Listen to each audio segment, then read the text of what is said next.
तो दोस्तों आज हम फिर से आपके लिए लेकर आए हैं देश दुनिया की सभी ताजा बड़ी खबरें। फटाफट एक एक कर विस्तार से आज आपको बताएंगे, तो वीडियो को अंत तक जरूर देखें। दोस्तों वीडियो बनाने में हमें काफी मेहनत लगी है, तो वीडियो को दिल से लाइक कर दें। दोस्तों पहली खबर में आपको बता दें कि गुरुग्राम में खुले में नमाज के विरोध में उतरे हिंदू संगठन, तो सिखों ने पेश की मिसाल। गुरुद्वारे में जुमे की नमाज पढ़ने की मुसलमानों के सामने की पेशकश, बढ़ गई हिंदू संगठनों की मुश्किलें।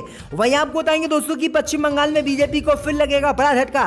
पूर्व बीजेपी विधायक ने टीएमसी में शामिल होने का किया ऐलान। वहीं आपको बताएंगे दोस्तों की मदरसों को लेकर बीजेपी विधायक का विवादित बयान। कहा मदरसों में दी जाती है आतंकवाद की शिक्षा, लालच देकर हिंदुओं को कराया जाता है धर्म परिवर्तन। वहीं आपको बताएंगे दोस्तों की पाकिस्तान के प्रधानमंत्री इमरान खान ने दिया अमेरिका को धोखा, तो बौखलाए बाइडेन। पाकिस्तान में भूचाल लाने की तैयारी में अमेरिका। वहीं आपको बताएंगे दोस्तों की भोपाल में प्रधानमंत्री मोदी का आभार जताने वाली मुस्लिम महिलाओं की खुली पोल। बीजेपी और आरएसएस ने हिंदू महिलाओं को बुर्का पहनाकर मोदी के सामने किया खड़ा।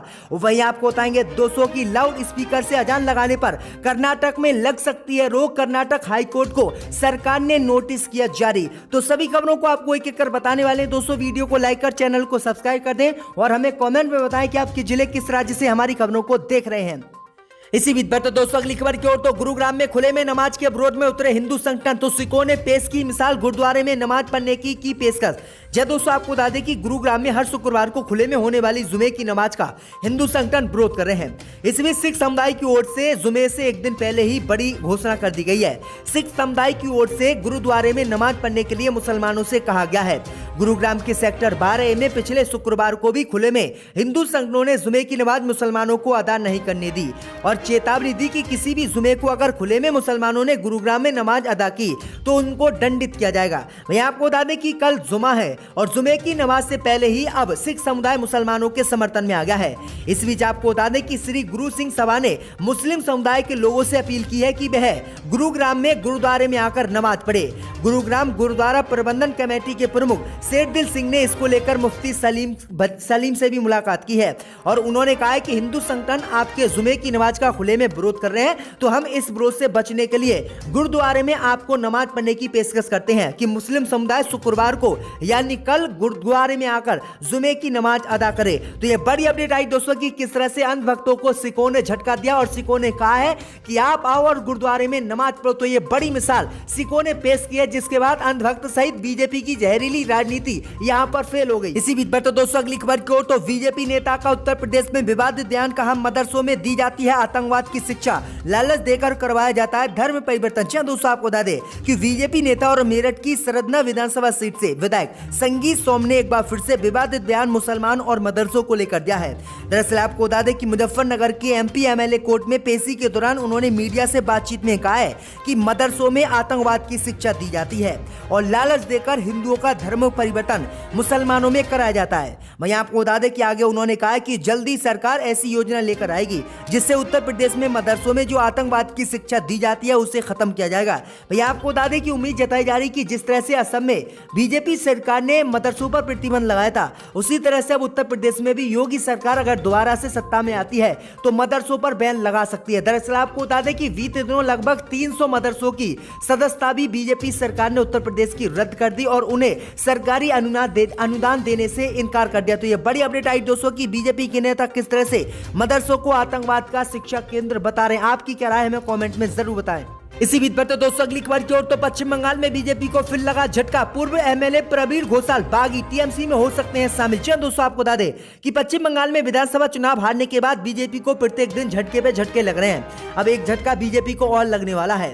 दरअसल आपको बता दें कि बीजेपी नेता प्रवीण घोषाल अब बागी हो गए हैं और उन्होंने बीजेपी के साथ बगावत कर दी है। वहीं आपको बता दें कि बुधवार को टीएमसी के मुखपत्र जागो बांग्ला में उन्होंने लेख लिखकर बीजेपी को छोड़ने के संकेत दिए हैं। इसके साथ ही उन्होंने टीएमसी में वापसी के भी संकेत दिए हैं। उन्होंने कहा है कि जब बीजेपी में वह शामिल हुए थे तो बीजेपी ने उनका साथ नहीं दिया था, जबकि बीजेपी के कार्यकर्ता उनका ही विरोध करने में जुटे हुए थे, इसलिए वह विधानसभा चुनाव भी हार गए। उन्होंने कहा है कि मैं बीजेपी में किसी भी कीमत पर नहीं रह सकता और मैं बीजेपी को जल्दी छोड़ूंगा। वहीं आपको बता दें कि बीजेपी छोड़ने के बाद वह टीएमसी में शामिल हो सकते हैं। तो ये बड़ी अपडेट आ रही, भाजपा को बड़ा झटका पश्चिम बंगाल में फिर से लगने वाला है। इसी बीच तो दोस्तों अगली खबर की ओर, तो पाकिस्तान के पीएम इमरान खान ने अमेरिका को दिया बड़ा झटका। बौखलाए बाइडेन, एंड पाकिस्तान में भूचाल लाने की तैयारी में अमेरिका। जी दोस्तों, आपको बता दें कि पाकिस्तान के प्रधानमंत्री इमरान खान ने अमेरिका को बड़ा धोखा दिया है और इमरान खान के इस धोखे से अब अमेरिका बौखला गया है और पाकिस्तान में भूचाल लाने की तैयारी में अमेरिका जुटा हुआ है। दरअसल आपको बता दें कि पाकिस्तान लगातार चीन की तरफदारी करता है और चीन का हर मंच पर खुले तौर पर पाकिस्तान साथ देता है। इसी से अमेरिका नाराज हो गया। दरअसल आपको बता दें कि अमेरिका का साथ पाकिस्तान का बहुत पुराना है और अमेरिका के अधिकारियों ने दावा किया है कि पाकिस्तान और अमेरिका के रिश्ते सबसे खराब स्तर पर चले गए हैं, क्योंकि इसकी वजह चीन है, क्योंकि पाकिस्तान चीन का साथ देता है और हम चीन का साथ देने का विरोध करते हैं। तो ये बड़ी अपडेट आई दोस्तों कि कई मुद्दों पर पाकिस्तान ने चीन का साथ दिया, अमेरिका का साथ नहीं दिया। इसी से अमेरिका पाकिस्तान से बौखला गया है। इसी बीच में तो दोस्तों अगली खबर की ओर, तो भोपाल में प्रधानमंत्री का आभार जताने वाली मुस्लिम महिलाओं की खुली पोल, हिंदू महिलाओं को बुर्का पहनाकर बीजेपी ने किया था मोदी के सामने खड़ा। जी हां दोस्तों, आपको बता दें ये बड़ी खबर सामने निकल कर आई दोस्तों कि प्रधानमंत्री नरेंद्र मोदी मंगलवार को मध्य प्रदेश की राजधानी भोपाल आए थे। तो यहां 3 तलाक से मुक्ति दिलाने वाले कानून लाने पर मुस्लिम समुदाय की महिलाओं ने प्रधानमंत्री मोदी का बुर्का पहनकर आभार जताया। लेकिन आपको बता दें कि जो महिलाएं बुर्का पहनकर मुस्लिम बनकर प्रधानमंत्री मोदी के सामने खड़ी हुई थी, उनकी पोल खुल गई है और कांग्रेस पार्टी ने इनके मुस्लिम होने पर सवाल उठाए हैं।